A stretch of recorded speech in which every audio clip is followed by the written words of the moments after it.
안녕하세요. 요양보호사 자격증 한 번 시험으로 끝내기 라니생과 요양보호 수업입니다. 계속해서 우리 35회 요양보호사 국가고시 68번부터 80번 문제까지 풀어보도록 하겠습니다. 먼저 68번 문제를 보시겠습니다. 망상이 있는 치매 대상자가 다음과 같이 말할 때 대처 방법으로 옳은 것은 내 밥에 농약을 넣어서 죽을까봐 안 먹어 라고 했을 때 요양보호사의 대처 방법은 누가 넣었다고 생각하세요? 그럼 지금 경찰에 신고할게요. 안 넣었으니까 안심하고 드세요. 왜 농약을 넣었다고 생각하세요? 제가 먼저 먹어볼게요. 같이 드세요. 라고 나왔습니다. 어떻게 해야 될까요? 우리 그죠?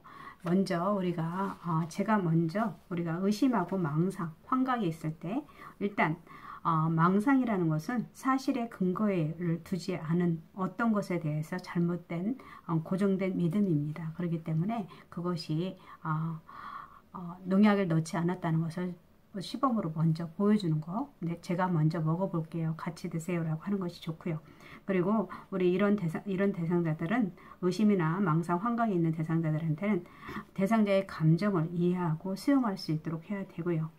그리고 대상자가 보고 들은 것에 대해서 아니라고 부정하거나 다투지 않도록 하는 것이 좋고, 그리고 대상자 앞에서 조롱하는 말투라든지 다른 요양보호사랑 귓속말을 하지 않는 것이 좋습니다.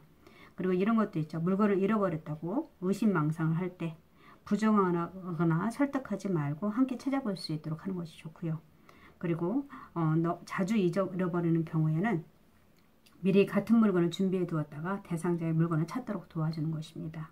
그리고 잃어버리거나 훔쳐갔다고 주장하는 물건을 찾은 경우에는 대상자를 비난하거나 훈계하지 않는 것이 좋고요. 그리고 도둑망상으로 방을 지키려고 있는 경우에도 고집하는 경우도 있습니다. 그리고 위험하지 않는 한도 내에서 방이 있도록 허용할 수 있도록 하고요.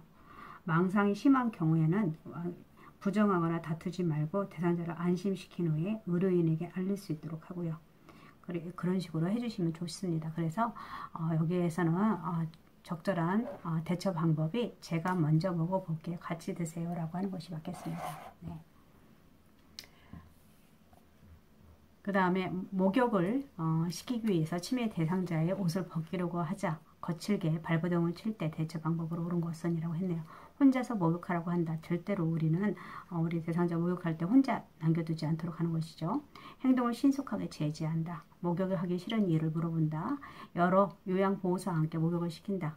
목욕을 중지하고 조용한 방에서 쉬게 한다. 우리가 대상자가 목욕을 거부할 때는 위험할 수 있으므로 우리가 목욕을 중지하는 것이 좋습니다. 그래서 목욕을 중지하고 조용한 방에서 쉬게 하도록 하고, 그 외에도 우리가 대상자가 물에 대해서 거부 반응을 보이게 되면 우리 작은 그릇에 물을 떠서 놀이 형식으로 하도록 하는 것이 좋고요. 그리고 욕조 내에서 발목 정도의 적당량의 물을 받아놓도록 너무 많이 받아놓지 않도록 하고, 그리고 대상자가 운동 실조증이 있는 경우에는 샤워보다는 욕조에서 하는 것이 더 안전합니다. 낙상의 위험을 방지할 수 있으니까 그게 좋고요. 그래서 여기서는 목욕을 중지하고 조용한 방에서 쉬게 한다가 맞겠습니다. 네. 우리 70번 보시겠습니다. 치매 대상자가 해질녘만 되면 다른 대상자의 사물함에서 옷을 꺼낼 때 대처 방법으로 옳은 것은 이라고 하나요. 그래서 어르신 옷을 같이 찾아뵈어 라며 이끈다. 왜 남의 옷을 가져가세요 라며 소리친다. 옷은 내일 찾고 주무세요 라며 조명을 끈다. 남의 옷에 손을 대면 안 돼요 라며 옷을 정리한다. 자꾸 이러시면 독방으로 가셔야 해요 라며 단호하게 말한다. 어떤 것이 좋을까요? 그렇죠? 어르신 옷을 같이 찾아봐요 라며 다른 걸로 약간 환기시키는 거죠. 그래서 대상자를 어르신 옷을 같이 찾아봐라면 할 수 있도록 하는 거고, 해질녘이니까 우리가 대상자의 석양 증후 같은 것을 나타날 수가 있습니다. 그래서 대상자들의 석양 증후군이 나타날 때는, 석양 증후군이라는 것은 낮에는 유순하지만 해질녘이 되면은 대상자들이 갑자기 혼란해지고 그리고 불안정한 행동이 나타나는 증상을 말합니다. 그래서 해질녘에 이런 증상이 나타나게 되면 대상자와 함께 있도록 하는 것이 좋고요. 그리고 대상자가 좋아하는 소일거리를 주도록 하고, 그리고 낮 시간에 움직이거나 활동하게 한다든지, 그리고 신체적인 제한을 하지 않고요. 그리고 대상자를 아까 어르신 옷을 같이 찾아봐야 하는 것처럼 환기시켜서 밖으로 데려가서 산책을 한다든지 뭐 이렇게 하시고, 그 다음에 따뜻한 음료수나 등 마사지, 음악 등을 제공해서 이완할 수 있도록 도와준다든지, 그리고 텔레비전을 켜놓거나, 그래서 너무 크게 틀어놓는 게 아니라 작게 켜놓거나 조명을 밝게 해줄 수 있도록 하는 것이 좋습니다. 그래서 여기서는 어르신 옷을 같이 찾아봐야 라고 하는 것이 맞겠네요. 71번 보겠습니다. 치매 대상자가 바지를 내려서 성기를 노출하고 있을 때 대처 방법으로 옳은 것은? 이라고 했네요. 추운데 왜 옷을 벗으세요? 이러시면 참 당황스러워요. 바지가 불편하신가 보네요. 어린아이처럼 행동하지 마세요. 지금 저희에게 성희롱하는 거예요? 라고 하는 건데, 이것은 부적절한 성적 행동 시 돕는 방법에서 우리가 생각해 볼 수 있겠네요. 우리가 일단은 바지가 불편하신가 보네요. 맞네요. 이걸로 해주는 게 좋겠죠. 왜냐하면 대상자들이 의복의 불편감이나 대소변의 욕구를 같은 것이 표현하려고 하는 것도 있습니다. 그렇기 때문에 우리 대상자가 의복이 불편해서 벗고 있을 수도 있으니 먼저 이거를 확인하도록 하는 것이 좋고요.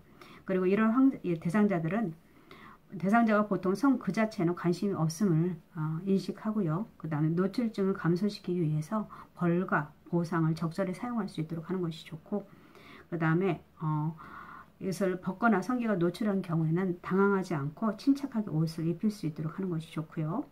그 다음에 성적으로 부적절한 행동을 하는 경우에는 손을 치우세요 같은 단호한 말을 사용해서 제지하도록 하고, 그 다음에 회음부 상태를 확인한다든지, 그 다음에 즉각 멈추지 않으면 대상자가 좋아하는 것을 가져간다고 경고하는 것이 좋습니다. 그리고 집단 프로그램 하는 도중 옆 대상자에게 성희롱을 할 때는 자연스럽게 다른 장소로 이동하는 것이 좋고요. 너무 심한 경우에는 의료인에 알릴 수 있도록 하는 것이 좋습니다. 그래서 여기서는 대상자의 의복의 불편함이라든지 대상자가 대소변 욕구가 있는지 확인하는 것이 좋겠습니다. 보시겠습니다. 대상자와 비언어적 의사소통을 하는 방법으로 옳은 것은? 이라고 되어 있네요. 팔짱을 끼고 앉는다, 손가락으로 지적한다, 시선을 한 곳에 고정한다, 대화 중간에 긴 침묵을 갖는다, 대상자를 향해서 몸을 약간 기울인다. 답은 5번이겠네요. 우리 비언어적 의사소통 기법, 우리 의사소통에는 메르비언 법칙이라는 것이 있습니다. 그래서 상대방과의 의사소통에 가장 영향을 미치는 요소 중에서 우리가 비언어적 요소, 시각적 요소가 55%를 차지한다고 했습니다. 그래서 그거에는 표정이라든지 용모, 복작, 자세, 동작 등이 표현되고, 음성, 청각적 요소가 38%, 우리가 말하는 사람의 크기라든지 억양, 속도 등도 굉장히 중요한 역할을 하고요.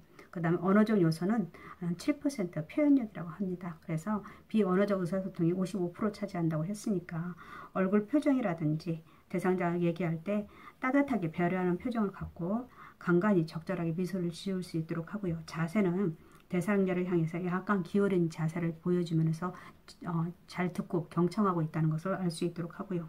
관심을 보이고 편안한 자세를 취하도록 하고, 그리고 눈맞춤, 대상자의 눈높이를 맞추도록 하고요. 적절한 시선으로 움직일 수 있도록 하는 것입니다.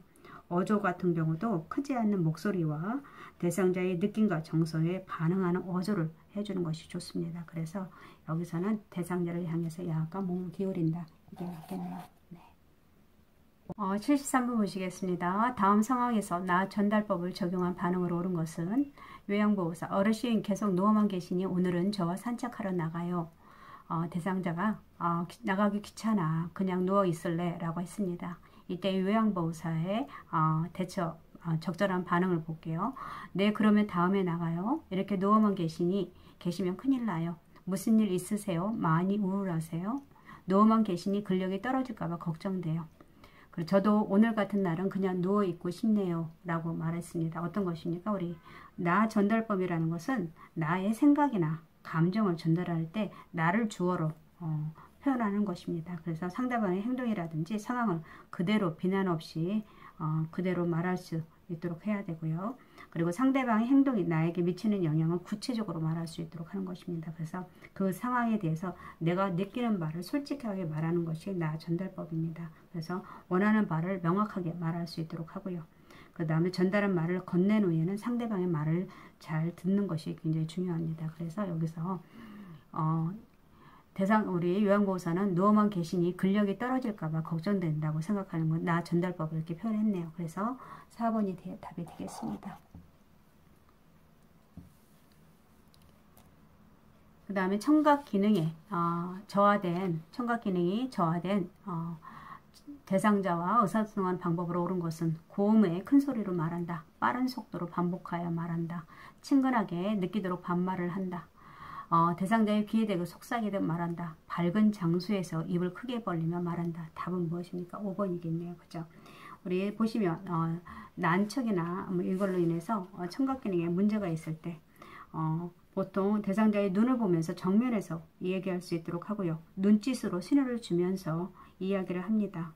입을 크게 벌리고 정확하게 말할 수 있도록 하고요. 몸짓이나 얼굴 표정 등으로 이야기 전달을 도울 수 있도록 하고요. 이해할 때까지 반복하고 이해했는지 확인하도록 하는 것입니다. 천천히 차분하게 말을 듣기 쉽도록 이야기하는 것이 좋고요. 그리고 밝은 장소에서 입을 크게 벌리도록 말하는 것이 좋겠죠. 그래서 답은 5번이 되겠네요. 그 다음에 시각장애 대상자와 의사소통하는 방법으로 옳은 것은 요양보호사를 중심으로 방향을 설명한다. 촉각을 이용해서 사물에 대한 정보를 전달하고 이게 되겠네요. 그죠? 그 다음에 대상자를 만나면 말보다는 신체 접촉을 먼저 한다. 이쪽 저쪽 등을 지시 대명사를 사용하여 대화한다. 대상자와 마주보고 눈짓으로 신호를 주며 대화한다. 시각장애 대상자 같은 경우는 우리가 형태라든지 색상을 파악하기 어려워서 청각이나 촉각, 후각 등에 의지해서 대상물을 인지할 수 있습니다. 그렇기 때문에 우선 말할 때도 여기서도 마찬가지로 대상자의 정면에서 이야기할 수 있도록 하고 지시대명사, 이쪽 저쪽 등을 사용하지 않도록 하는 것이 좋고요. 그 다음에 사물의 위치를 사물의 위치를 시계 방향으로 설명하는 것이 좋습니다. 그리고 대상자를 중심으로 요양보호사 중심이 아니라 대상자를 중심으로 오른쪽 왼쪽으로 설명할 수 있도록 하고요.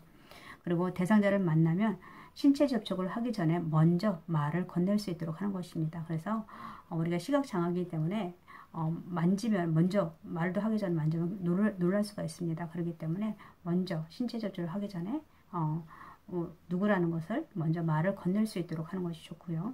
그래서 그리고 이미지 전달이 어려운 형태라든지 사물들은 촉각을 이용해서 할 수 있도록 하는 것이 좋습니다. 그래서 촉각을 이용해서 사물에 대한 정보를 전달한다. 이게 맞겠네요.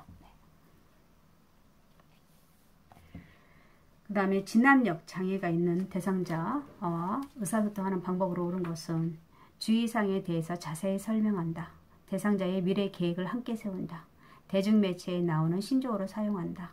장소라든지 날짜, 시간에 대해서 자주 인식시킨다. 친밀감을 표현하기 위해서 별명을 설명한다. 우리 진압력 있는 장애 있는 환자들은 시간, 장소, 환경에 대해 정확하게 파악하는 능력이 이상이 생긴 상태이기 때문에 우리가 장소라든지 날짜, 시간에 대해서 계속 자주 인식시키는 것이 좋습니다. 그리고 대상자의 이름과 존칭을 함께 사용하도록 하는 것이 좋고요. 일관성 있는 태도를 대하도록 노력하고요. 그리고 모든 물품에 이름을 붙이고 주의사항을 문서화시키는 것이 좋습니다. 그래서 답은 4번이 되겠네요. 7번 문제를 보시겠습니다. 우리 대상자가 떡을 먹던 중 갑자기 양손으로 목을 잡고 괴로워할 때 대처 방법으로 옳은 것은 이라고 했네요. 우리가 질식할 때 대상자 증상을 보면 목을 조르는 자세를 한다든지 갑자기 기침을 하고 괴로운 얼굴 표정을 합니다. 그리고 숨을 쉴 때 목에서 이상한 소리가 나고 가슴 부위 호흡 운동은 보이는데 공기의 흐름이 적거나 없을 수도 있습니다. 이때 이물질이 육안으로 보이는 경우에는 큰 기침을 해서 이물질을 뱉어내게 하고요. 손을 넣거나 구토를 넣어서 빼려고 하거나 구토를 시도하지 않는 것이 좋고요. 의식이 있는 경우는 대상자의 몸 뒤로 설 수 있도록 그래서 하임리히법이라고 하는 건데 그래서 배꼽과 명치 중간에 주먹 쥔 손으로 엄지손가락을 배에 닿도록 놓고 다른 한쪽 손으로 주먹 쥔 손을 감쌉니다. 그리고 양손으로 복부의 윗부분을 후 상방으로 힘차게 밀어 올릴 수 있도록 하는 것입니다. 그래서 이 그림에서 그걸 보여주는 것은 1번이겠네요. 그죠? 그 다음에 의식이 없는 경우에는 119에 신고해서 즉시 심폐소생술을 할 수 있도록 하는 것이 좋고요. 그래서 여기에서는 1번이 답이 되겠습니다.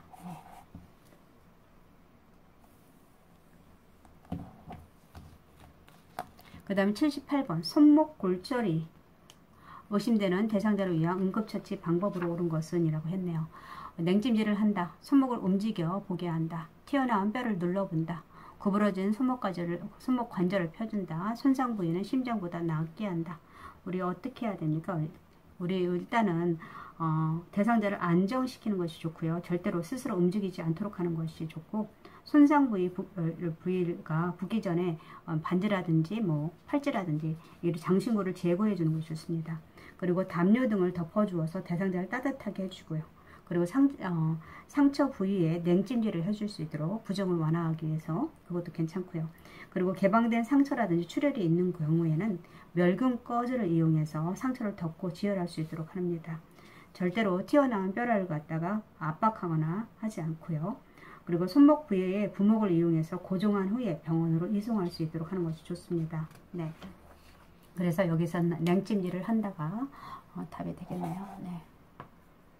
그 다음에 의식을 잃고 쓰러져 있는 대상자의 심폐소생술을 시행하는 방법으로 옳은 것은 이라고 했네요.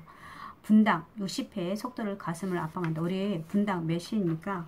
분당은 100에서 120회가 그죠? 60회가 아니라 100에서 120회 정도가 좋고요. 그리고 얼굴을 옆으로 돌려 기도를 개방한다. 우리 얼굴을 같은 경우는 기도 유지를 위해서 한 손은 대상자 이마에 대고 머리를 뒤로 젖히도록 하는 겁니다. 그리고 다른 한 손은 턱 아랫뼈 부분을 머리 쪽으로 당겨서 기도를 열어주도록 하고요. 그 다음에 턱을 들어 올리기 전에 엄지손가락은 사용하지 않도록, 엄지손가락이 기도를 압박할 수가 있으니까 턱 아랫뼈 부분을 머리 쪽으로 당겨서 기도를 열어줄 수 있도록 하는 것이 좋습니다. 그리고 양팔의 팔꿈치를 곧게 펴서 가슴을 압박한다. 이거 맞죠? 팔꿈치가 구부러지는 게 아니라 쭉 편 상태에서 어깨에서 힘이 들어가도록 하는 것이 좋고요. 대상자의 가슴이 약 2cm 눌릴 수 있도록 살짝 압박하는 게 아니라 적어도 최소 5cm가 눌릴 수 있도록 하는 것이 좋습니다. 네. 그리고 순서를 보시면 반응 확인, 가슴 압박, 도움 요청, 기도 유지라고 했는데 우리는 반도 가기가 맞습니다. 반응 확인, 도움 요청, 가슴 압박, 기도 요청. 그래서 반도 가기. 네. 이런 식으로 외워주시면 좋을 것 같습니다. 네. 반도 가기. 이렇게 외워주시면 되겠습니다. 그래서 여기서는 답이 3번이 되겠네요. 네. 80번 문제를 보겠습니다. 대상자에게 심폐소생술을 할 때 자동심장 충격기를 사용하는 방법으로 오는 것은 답을 먼저 해놨는데 왼쪽 빗장뼈 밑과 오른쪽 중앙 겨드랑이 선에 패드를 부착한다가 아니라 오른쪽 쇄골 밑에 빗장뼈 밑에 부착하고 그 다음 왼쪽 중앙 겨드랑이 선에 부착할 수 있도록 하고요. 그 다음에 패드를 붙이는 전원을 확인하는 게 아니라 전원을 먼저 켜면은 그 다음에 음성이 나옵니다. 패드를 부착하라고. 그래서 패드 부착하고 그 다음에 심장 리듬 분석하고 재세동 시행할 수 있고 다시 심폐소생을 다시 시행을 해야 됩니다. 그래서 그런 순서대로 하면 되고요. 그래서 전원을 먼저 켤 수 있도록 하고 심장 리듬 분석 중에서 인공호흡을 한다. 심장 리듬 분석할 때에는 우리가 다 모두 떨어져 있어야 됩니다. 그래서 인공호흡 같은 거 하면 안 되고요. 그 다음에 그때도 심장 압박을 하면 안 되겠죠. 그 다음에 재세동을 위한 충전 중에는 가슴 압박을 한다. 이거 맞겠네요. 왜냐면은 재세동 충전은 수초 이상 소요되므로 가능한 한 압박을 계속 시행할 수 있도록 하는 것이 좋습니다. 충격이 전달된 즉시 대상자의 반응과 호흡을 재확인한다 라고 했는데 이때에는 우리가 바로 즉시 가슴 압박을 시작할 수 있도록 하는 것이 좋습니다. 네, 그래서 답은 4번이 되겠네요. 그래서 우리가 재세동기 전원을 켜기, 그 다음 패드를 부착하고 심장 리듬을 분석하고 재세동을 시행하고 심폐소생술을 다시 시행한다 라고 알고 있으면 돼요. 그래서 오늘은 80번까지 다 제35회 국가고시 문제를 풀어봤고요. 다음 시간부터는 모의고사를 가지고 문제를 풀이를 하도록 하겠습니다. 오늘 함께 해주셔서 감사합니다.